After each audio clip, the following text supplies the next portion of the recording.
Dear students, welcome to GCU Learning Management System. Dear students, हमने chapter 6 start किया था। Lecture number 1 में हमने देख लिया था कि केमिकल बॉन्ड क्या है, केमिकल बॉन्ड फॉर्मेशन की रीज़न क्या है, और फिर हमने डिफरेंट रूल्स जैसा कि duplet rule, octet rule, extended octet rule discuss किए। और फाइनली हमने ये देखा था कि जब बॉन्ड फॉर्मेशन होती है तो एनर्जी चेंजेस कौन सी आती है। आज डियर स्टूडेंट्स हम डिस्कस करेंगे एटॉमिक रेडियस, आयोनिक रेडियस और कवलेंट रेडियस। डिफाइन करेंगे, इनके पीरियोडिक ट्रेंड्स देखेंगे कि पीरियोडिक टेबल में रेडियस में चेंजेस कैसे आती हैं पीरियड्स और ग्रुप्स में। तो सबसे पहले देखते हैं atomic radius. Atomic radius is actually the average distance between nucleus and valence shell electrons. हमने देखा लास्ट चैप्टर में डी ब्रॉगली इक्वेशन में dual nature of matter, Heisenberg uncertainty principle, कि जो इलेक्ट्रॉन है इसमें डुअल नेचर है, ना सिर्फ पार्टिकल की नेचर है बल्कि इसमें वेव की प्रॉपर्टीज भी मौजूद है। तो electron three dimensional movement show करता है, एटम की स्ट्रक्चर फ्लैट नहीं है, जिसकी वजह से जो डिस्टेंस है न्यूक्लियस और वैलेंस शेल के दरमियान ये हमें एवरेज लेनी पड़ती है, क्योंकि जो ऑर्बिट्स हैं ये एलिप्टिकल है और इलेक्ट्रॉन की जो मूवमेंट है वो वेव लाइक है इस तरह से, जिसकी वजह से हम एवरेज डिस्टेंस लेते हैं between nucleus and valence shell electron. तो ये जो एवरेज डिस्टेंस है between nucleus and valence shell electrons, this is called atomic radius. Average distance between nucleus and valence shell electrons is called atomic radius. Atomic radius से एक तो जो size है atom का, इसको हम एक्यूरेटली डायरेक्टली मेजर नहीं कर सकते। फिर एटम हम ऑप्टिकल माइक्रोस्कोप से नहीं देख सकते। अगर आपको चैप्टर 1 याद हो तो चैप्टर 1 में हमने डिस्कस किया था कि हम इलेक्ट्रॉन माइक्रोस्कोप यूज करते हैं एटम को देखने के लिए, जैसा कि स्कैनिंग इलेक्ट्रॉन माइक्रोस्कोप है, ट्रांसमिशन इलेक्ट्रॉन माइक्रोस्कोप है। तो हम इलेक्ट्रॉन माइक्रोस्कोप्स यूज करते हैं टू सी दी एटम्स। और फिर हमारे पास टेक्निक्स हैं जैसा कि एक्सरे है और डिफरेंट स्पेक्ट्रोस्कोपिक टेक्निक्स हैं जिनसे हम डिस्टेंस निकाल लेते हैं between the centres of bonded atoms. अब एटम का जो साइज है इसको निकालना मुश्किल क्यों है? ये शॉर्ट क्वेश्चन भी आया हुआ है पास्ट पेपर में। एटम का साइज इसलिए निकालना मुश्किल है because there is no sharp boundary of an atom. यानी इलेक्ट्रॉन फाइंड करने की जो प्रोबेबिलिटी है वो न्यूक्लियस से लार्जर डिस्टेंस पर भी नेवर बिकम्स जीरो। तो एक तो साइज निकालना इसलिए भी मुश्किल है कि इलेक्ट्रॉन फाइंड करने की प्रोबेबिलिटी जीरो नहीं होती इवन एट लार्जर डिस्टेंस। यानी एटम की कोई शार्प बाउंड्री नहीं है। और इसकी एक वजह यह भी है कि जो इलेक्ट्रॉन है ये थ्री डायमेंशनल मोशन शो करता है। यानी इलेक्ट्रॉन जो है ये वेव लाइक मैनर से इलेक्ट्रॉन के एटम यानी न्यूक्लियस के इर्द गिर्द रिवॉल्व कर रहा होता है। तो इसकी वेव नेचर की वजह से भी साइज को डिटरमिन करना इतना इजी नहीं है। दूसरा ये होता है कि जो इलेक्ट्रॉनिक प्रोबेबिलिटी डिस्ट्रीब्यूशन है ये इफेक्ट होती है नेबरिंग एटम। यानी जो नेबरिंग एटम्स हैं वो भी एटम का साइज चेंज कर देते हैं। जैसे हाइड्रोजन है, हाइड्रोजन का साइज जब ये कार्बन से होगा अटैच होगा तो डिफरेंट होगा, जब ये फ्लोरीन से अटैच होगा तो डिफरेंट होगा, जब ये नाइट्रोजन से अटैच होगा तो डिफरेंट होगा। यानी जो नेबरिंग एटम है वो भी इलेक्ट्रॉनिक प्रोबेबिलिटी यानी इलेक्ट्रॉन की जो डिस्ट्रीब्यूशन है अराउंड द न्यूक्लियस उसको अफेक्ट करके साइज को चेंज कर सकते हैं। तो ये दो बड़ी वजूहात हैं कि एटम का जो साइज है वो इतना इजीली हम फाइंड नहीं कर सकते, इट्स डिफिकल्ट। अब है एटॉमिक रेडियस की variation across periods and in groups. सबसे पहले तो जब हम ग्रुप्स में मूव करते हैं तो साइज बड़ा होता जाता है। क्यों? एटॉमिक नंबर बढ़ जाता है, नंबर ऑफ शेल्स बढ़ते जाते हैं। जैसे जैसे डाउन दी ग्रुप जाते हैं, जैसे हम पहले अगर ग्रुप की बात करें, हमारे पास हाइड्रोजन है, इसके बाद लिथियम, लिथियम के बाद है सोडियम, पोटेशियम, रुबिडियम, सीजियम और फ्रेंसियम। तो जैसे जैसे डाउन दी ग्रुप मूव करते चले जाते हैं, वैसे वैसे नंबर ऑफ शेल्स बढ़ते जाते हैं। अगर हम हाइड्रोजन में देखें तो हाइड्रोजन में एक ही इलेक्ट्रॉन होता है, वो फर्स्ट शेल में होता है। लेकिन जब हम लिथियम की बात करते हैं तो एक शेल और बढ़ जाता है। तो डाउन दी ग्रुप जाते हुए फ्रेंसियम पर जाकर 7 शेल्स हो जाते हैं। तो जैसे जैसे हम डाउन दी ग्रुप जाते हैं, हर स्टेप पर एक एक्स्ट्रा शेल ऐड हो जाता है। और जब एक्स्ट्रा शेल ऐड हो जाएगा तो ये एवरेज डिस्टेंस है between nucleus and valence shell electron. तो फिर डिस्टेंस जो है वो एवरेज लेंगे बैलेंस शेल के इलेक्ट्रॉन तक। यानी जब सेवंथ वाला शेल ऐड होगा तो साइज और बड़ा हो जाएगा इस तरह से। इसके साथ साथ जब शेल ऐड हो रहे होते हैं तो शेल्स में इलेक्ट्रॉन ऐड होने की वजह से इलेक्ट्रॉनिक रिपल्शंस भी बढ़ती चली जाती हैं। एक शेल के इलेक्ट्रॉन दूसरे शेल के इलेक्ट्रॉन को रिपेल करते हैं। उस रिपल्शन के नतीजे में ये जो न्यूक्लियस है, इसकी वैलेंस शेल के इलेक्ट्रॉन पर अट्रैक्शन कम हो जाती है, जिसको हम इफेक्टिव न्यूक्लियर चार्ज कहते हैं। तो एक तो डाउन दी ग्रुप जाते हुए शील्डिंग इफेक्ट बढ़ता है, यानी इलेक्ट्रॉनिक रिपल्शंस बढ़ती हैं। शेल्स के इलेक्ट्रॉन आपस में एक दूसरे को रिपेल करते हैं, जिसकी वजह से साइज एक्सपैंड कर जाता है। और वैलेंस शेल जो है, वो वैलेंस शेल का इलेक्ट्रॉन वो न्यूक्लियस से दूर चला जाता है, जिसकी वजह से न्यूक्लियस उसको इतना इफेक्टिवली अट्रैक्ट नहीं कर पाता। यानी न्यूक्लियस का effective nuclear charge on valence shell electron कम हो जाता है। तो डाउन दी ग्रुप जाते हुए नंबर ऑफ शेल्स बढ़ते हैं, शील्डिंग इफेक्ट बढ़ता है और इफेक्टिव न्यूक्लियर चार्ज कम हो जाता है, जिसकी वजह से डाउन दी ग्रुप जाते हुए एटॉमिक साइज बड़ा हो जाता है। तो इस पीरियोडिक टेबल में जो सबसे बड़ा साइज है वो हम सीजियम का आमतौर पर देखते हैं, क्योंकि फ्रांसियम रेडियो एक्टिव है। तो सीजियम का साइज सबसे बड़ा है पीरियोडिक टेबल में। अगरचे फ्रांसियम का बड़ा है, क्योंकि फ्रांसियम में 7 शेल्स हो जाते हैं, उसका साइज और बड़ा हो जाता है। लेकिन रेडियो एक्टिव होने की वजह से हम आमतौर पर सीजियम को ही डिस्कस करते हैं। फ्रांसियम की रेडियो एक्टिव नेचर की वजह से उसको डिस्कस नहीं करते। यहाँ पर देखें, डाउन दी ग्रुप जैसे जैसे हम ग्रुप में नीचे को मूव करते जा रहे हैं, नंबर ऑफ शेल्स बढ़ने की वजह से साइज बड़ा होता जा रहा है। हाइड्रोजन का साइज स्मॉल है, डाउन दी ग्रुप जाते हुए साइज बड़ा होता जाएगा। दूसरे ग्रुप में भी आप देखें, जैसे जैसे डाउन दी ग्रुप मूव करेंगे साइज बड़ा होता जाएगा। लास्ट में देखें, नोबल गैसेस में भी ऐसा ही होगा। तो नॉर्मल एलिमेंट्स में डाउन दी ग्रुप जाते हुए साइजेस बड़े होते जाते हैं।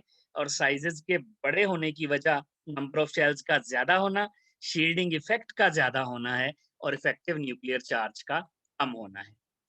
अब अगर हम atomic radius across the period देखें तो across the period size small होता है। साइज के स्मॉल होने की वजह क्या है? इफेक्टिव न्यूक्लियर चार्ज बढ़ जाता है। Across the period number of shells तो चेंज होते नहीं, क्योंकि नंबर ऑफ शेल्स का मतलब होता है पीरियड नंबर। अगर आप सेकंड पीरियड में मूव कर रहे हैं तो नंबर ऑफ शेल्स तो 2 ही रहेंगे, क्योंकि जितने शेल होते हैं वो उसका पीरियड नंबर होता है। तो across the period number of shells same रहते हैं, शील्डिंग इफेक्ट भी सेम रहता है। लेकिन इफेक्टिव न्यूक्लियर चार्ज बढ़ जाता है, यानी न्यूक्लियस की वैलेंस शेल के इलेक्ट्रॉन पर पुल ज्यादा हो जाती है, जिसकी वजह से साइज स्मॉल हो जाता है। अगर यहाँ पर देखें तो हाइड्रोजन का साइज बड़ा है, अक्रॉस द पीरियड जब जाएंगे इफेक्टिव न्यूक्लियर चार्ज ज्यादा होगा और हीलियम का साइज छोटा हो जाएगा।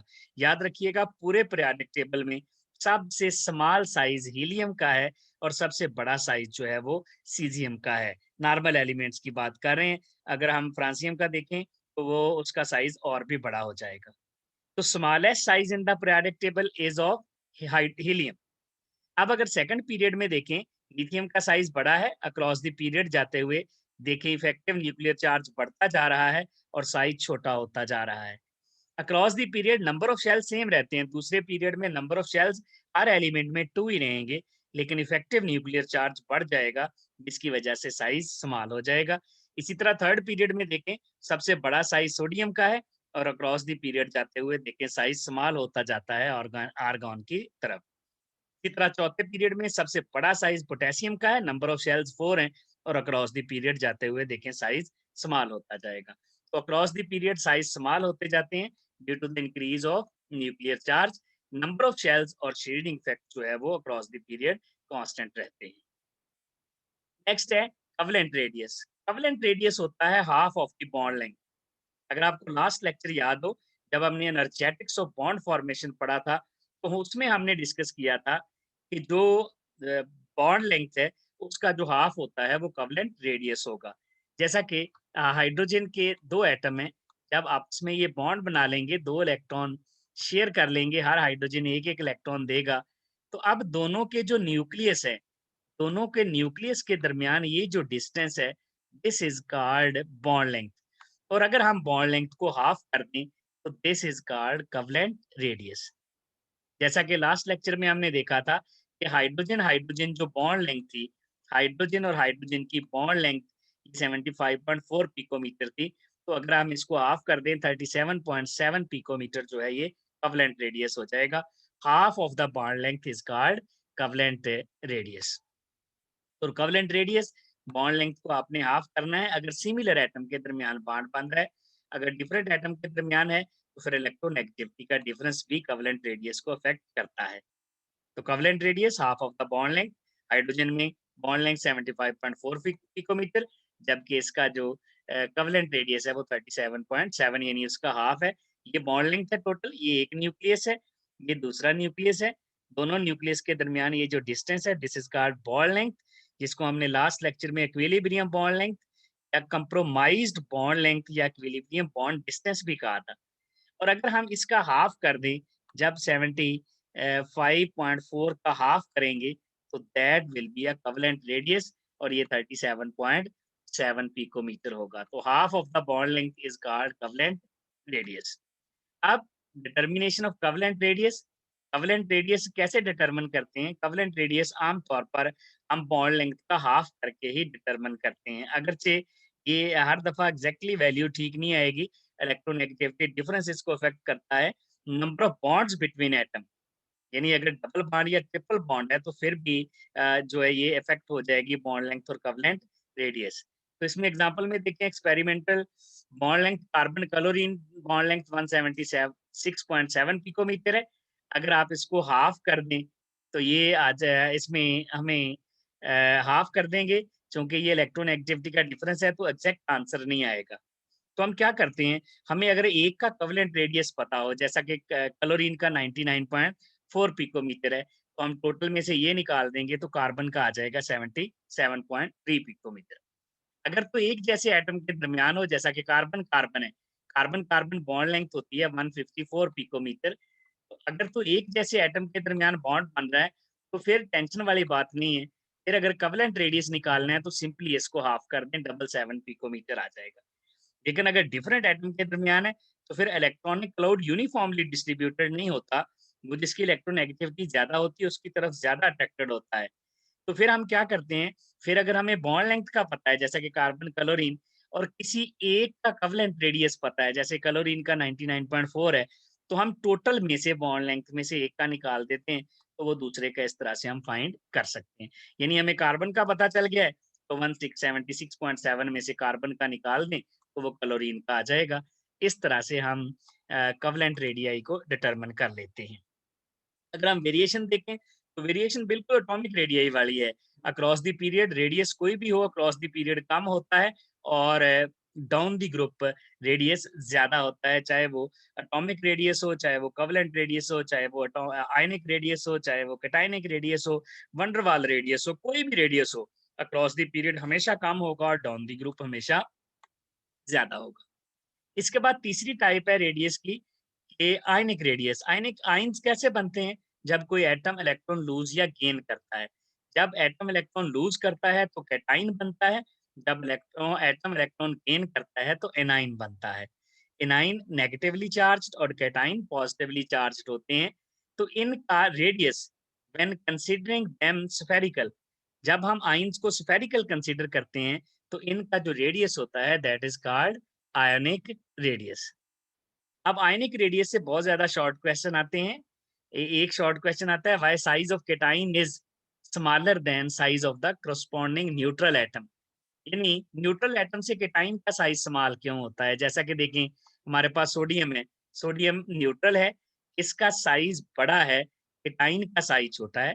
तो why size of cation is smaller, वजह क्या है? 186 से 95 कैसे हो गया? This is due to the increase in effective nuclear charge. जो आयन होता है उसमें इफेक्टिव न्यूक्लियर चार्ज बढ़ जाता है। एक्चुअली सोडियम जो है इसमें 11 इलेक्ट्रॉन है और 11 ही इसमें प्रोटॉन है। लेकिन जब एक इलेक्ट्रॉन निकल जाता है तो 11 प्रोटॉन है, 10 इलेक्ट्रॉन है। अब इलेक्ट्रॉन प्रोटॉन जो है वो ज्यादा इफेक्टिवली इन 10 इलेक्ट्रॉन को अपनी तरफ अट्रैक्ट करते हैं, जिसकी वजह से इसका साइज कम हो जाता है।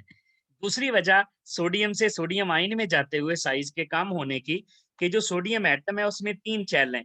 फर्स्ट शेल में 2 इलेक्ट्रॉन है, सेकंड शेल में 8 इलेक्ट्रॉन है और थर्ड शेल में 1 इलेक्ट्रॉन है। लेकिन जब सोडियम आयन बनता है तो एक शेल ही खत्म हो जाता है। सोडियम एटम में 281 है, लेकिन सोडियम आयन में 2 और 8, एक शेल के कम होने की वजह से भी साइज स्मॉल हो जाता है। तो एक तो इफेक्टिव न्यूक्लियर चार्ज बढ़ा, यानी न्यूक्लियस की पुल बढ़ गई वैलेंस शेल इलेक्ट्रॉन पे, और दूसरा एक इसमें से शेल भी खत्म हो गया, जिसकी वजह से size of cation is smaller than parent atom. अगर हम साइज ऑफ एनाइन देखें तो एनाइन का साइज बड़ा होता है, उसकी वजह इलेक्ट्रॉनिक रिपल्शंस हैं, उसकी वजह शील्डिंग इफेक्ट है, जिसको हम स्क्रीनिंग इफेक्ट भी कहते हैं। एक्चुअली क्लोरीन 99, जब नेगेटिव चार्ज आता है तो 181 हो जाता है। एटॉमिक नंबर 17 है, 287। अब जब एक्स्ट्रा इलेक्ट्रॉन आता है तो एक्स्ट्रा इलेक्ट्रॉन आने से देखिए नंबर ऑफ शेल्स तो उतने ही रहे, इसका मतलब है एक्स्ट्रा इलेक्ट्रॉन उसके वैलेंस शेल में आता है, जिसकी वजह से शील्डिंग इफेक्ट बढ़ जाता है। यहाँ पर इलेक्ट्रॉनिक रिपल्शन शेल्स के जो इलेक्ट्रॉन है आपस में रिपेल ज्यादा करते हैं, जिसकी वजह से जो साइज है वो पहले से एक्सपेंड कर जाता है और नेगेटिव आयन का साइज बड़ा हो जाता है।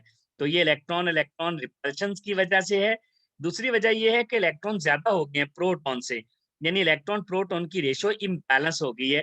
यहाँ पर इसमें इलेक्ट्रॉन 18 है क्लोराइड में, जबकि प्रोटॉन जो है इसमें 17 है। तो जिसकी वजह से ये रेशियो इम्बैलेंस होने की वजह से न्यूक्लियस की पुल इतनी इलेक्ट्रॉन पर नहीं है जितनी 17 इलेक्ट्रॉन पर थी, जिसकी वजह से साइज पहले से एक्सपैंड करके बड़ा हो जाएगा। तो ये बड़े इंपॉर्टेंट शॉर्ट क्वेश्चन है, size of cation smaller and size of anion bigger. अब अगर इनमें भी आप ट्रेंड्स देखेंगे, आयनिक रेडियाई के ट्रेंड भी सेम है जैसा कि एटॉमिक रेडियाई कवलेंट रेडियाई है। अगर आप डाउन दी ग्रुप देखेंगे साइज बड़ा होता जाएगा, आइंस का भी और न्यूट्रल एटम्स का भी। डाउन दी ग्रुप जाते हुए लिथियम का साइज छोटा है, लिथियम आयन का भी छोटा है, और सोडियम, फिर potassium, rubidium, caesium, down the group जाते हुए साइज बड़ा होता जाता है। अगर आप देखें शुरू में स्टार्ट में चेंज जो है वो ज्यादा प्रोमिनेंट है, यानी लिथियम से सोडियम का साइज बहुत बड़ा है और सोडियम के से पोटेशियम का बड़ा है, लेकिन उसके बाद चेंज स्मॉल आती है। एक्चुअली यहाँ पर जो है वो डी और एफ सब शेल इन्वॉल्व होना शुरू हो जाते हैं। डी और एफ सब शेल इन्वॉल्व होने की वजह से, क्योंकि डी और एफ सब शेल का जो शील्डिंग इफेक्ट है वो पुअर होता है, जिसकी वजह से साइज में प्रोमिनेंट चेंज नहीं आती। जो नॉर्मल एलिमेंट है एस और पी वाले, उनमें प्रोमिनेंट चेंज आती है। लेकिन जो ही डी और एफ इन्वॉल्व होना शुरू हो जाते हैं तो due to the poor shielding effect of D and F F sub shells, यहाँ पर प्रोमिनेंट चेंज नहीं आती है। और प्रोमिनेंट चेंज ना आने की वजह से यहाँ पर देखें साइज स्लोली इंक्रीज होता है, इतना सडन चेंज नहीं आता जितना लिथियम, सोडियम और पोटेशियम के केस में आता है। इसी तरह अगर हम पीरियड्स में देखेंगे तो पीरियड्स में भी जो आयनिक रेडियाई है वो डिक्रीज ही करता है। फाइनली हम देख लेते हैं iso electronic species. Isoelectronic species में भी across the period size small ही होता है। अगर हम बात करें, देखें हमारे पास सोडियम है, सोडियम के पास टोटल इलेक्ट्रॉन कितने होते हैं? 11। इसी तरह मैग्नीशियम की बात कर लेते हैं, मैग्नीशियम का एटॉमिक नंबर 12 है, 12 इलेक्ट्रॉन है। और मैग्नीशियम के बाद एल्यूमिनियम है, एल्यूमिनियम के पास 13 इलेक्ट्रॉन है। अब अक्रॉस द पीरियड जाते हुए जब हम इस तरफ को मूव करेंगे साइज स्मॉल होता जाएगा, यानी एल्यूमिनियम का साइज छोटा है, सोडियम का साइज बड़ा है। अब अगर हम इनमें से इलेक्ट्रॉन निकाल दें, मैं सोडियम में से 1 इलेक्ट्रॉन निकाल देता हूँ, तो अब सोडियम आयन के पास 10 इलेक्ट्रॉन बच जाएंगे। अगर मैग्नीशियम में से 2 इलेक्ट्रॉन निकाल दें, तो इसका मतलब है मैग्नीशियम के पास भी अब 10 इलेक्ट्रॉन बच जाएंगे। और फिर अगर एल्यूमीनियम में से 3 इलेक्ट्रॉन निकाल दें, टोटल 13 है, 13 में से 3 निकल जाएंगे, इसके पास भी 10 इलेक्ट्रॉन बच जाएंगे। इसका मतलब है ये जो मैंने 3 आयन बनाए हैं, ये वाले 3 आयन, ये आइसो इलेक्ट्रॉनिक हैं। आइसो इलेक्ट्रॉनिक का मतलब है their same number of electrons. अब इनमें से साइज किसका स्मॉल होगा, जिसमें इफेक्टिव न्यूक्लियर चार्ज ज्यादा होगा। अगर हम सोडियम में देखें तो प्रोटॉन 11 है, जबकि अगर हम मैग्नीशियम में देखें प्रोटॉन 12 है, जबकि एल्यूमिनियम में 13 है।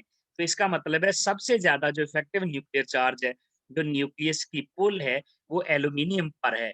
तो अक्रॉस द पीरियड अगर आप आइसोइलेक्ट्रॉनिक स्पीशीज का साइज भी देखेंगे, ये तीनों आइसोइलेक्ट्रॉनिक कैटाइंस हैं, यानी ये तीनों ऐसे कैटाइन हैं जिनमें नंबर ऑफ इलेक्ट्रॉन सेम है। तो आइसोइलेक्ट्रॉनिक कैटाइन्स में भी अक्रॉस द पीरियड साइज छोटा होता है। Greater the positive charge smaller the size. अगर हम आइसोइलेक्ट्रॉनिक स्पीशीज को देखें, तो जितना पॉजिटिव चार्ज ज्यादा होता जाता है, साइज उतना ही स्मॉल होता जाता है। Greater the positive charge smaller the size. इसी तरह अगर हम आइसोइलेक्ट्रॉनिक एनाइंस की बात करें, जैसा कि देखें हमारे पास फास्फोरस है, सल्फर है, क्लोरीन है, सेम पीरियड के एलिमेंट्स हैं। इसका एटॉमिक नंबर 15 है, इसका 16 है सल्फर का, और इसका क्लोरीन का 17 है। अब अक्रॉस द पीरियड जाते हुए साइज स्मॉल होता है। इसका मतलब है अगर एटॉमिक रेडियस की बात करें तो क्लोरीन का एटॉमिक रेडियस सबसे छोटा है, क्योंकि इसका इफेक्टिव न्यूक्लियर चार्ज सबसे ज्यादा है। अब अगर हम इनके नेगेटिव आयन बनाएं, ये क्योंकि नॉन मेटल्स हैं, फास्फोरस 3 इलेक्ट्रॉन लेगा, जब ये 3 इलेक्ट्रॉन लेगा -3 चार्ज आ जाएगा, तो इसके पास 18 इलेक्ट्रॉन हो जाएंगे। इसी तरह सल्फर 2 इलेक्ट्रॉन लेगा, तो इसके पास भी 18 इलेक्ट्रॉन आ जाएंगे। और क्लोरीन जब 1 इलेक्ट्रॉन लेगा, तो इसके पास भी 18 इलेक्ट्रॉन हो जाएंगे। इसका मतलब है अब ये तीनों जो एनाइंस हैं जिन पर नेगेटिव चार्ज है, फास्फोरस -3 है, सल्फर -2 और क्लोरीन -1, ये तीनों आइसो इलेक्ट्रॉनिक एनाइंस बन गए हैं।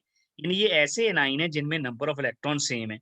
अब इनमें साइज सबसे बड़ा किसका होगा, जिस पर नेगेटिव चार्ज ज्यादा है, क्योंकि इसके पास इलेक्ट्रॉन ज्यादा है। फास्फोरस के पास प्रोटॉन कितने हैं, 15 है, लेकिन इलेक्ट्रॉन इसके पास कितने हैं, 18 है। इसके पास सल्फर 16 प्रोटॉन है, उसके पास 17 प्रोटॉन है। तो इसका मतलब है सबसे ज्यादा इलेक्ट्रॉन जो है फास्फोरस के पास है और प्रोटॉन सबसे कम है, मींस इसका साइज सबसे बड़ा होगा। तो याद रखिएगा, across the period iso electronic anions का साइज भी छोटा हो रहा है, आइसो इलेक्ट्रॉनिक केटाइंस का साइज भी छोटा हो रहा है। ग्रेटर द नेगेटिव चार्ज, जितना नेगेटिव चार्ज बढ़ता जाएगा, बिगर द साइज। यहाँ नेगेटिव चार्ज ज्यादा है, इसका मतलब इसका साइज बड़ा है। अक्रॉस द पीरियड जा रहे हैं, नेगेटिव चार्ज कम हुआ, नेगेटिव चार्ज कम हुआ तो साइज छोटा होता जाएगा। Greater the negative charge, bigger the size. Greater the positive charge, smaller the size. तो नेट हम कंक्लूड कर लेते हैं, हम इस नतीजे पर पहुंचे हैं कि रेडियस कोई भी हो, आयनिक हो, केटाइनिक रेडियस हो, एनाइनिक रेडियस हो, आइसो इलेक्ट्रॉनिक केटाइंस हो, आइसो इलेक्ट्रॉनिक एनाइंस हो, वो एटॉमिक रेडियस हो, वो कोवलेंट रेडियस हो, वो वंडरवाल रेडियस हो, अक्रॉस द पीरियड रेडियस हमेशा स्मॉल होता है और डाउन द ग्रुप रेडियस हमेशा बड़ा होता है। ये था डियर स्टूडेंट्स हमारा आज का lecture. Thank you very much.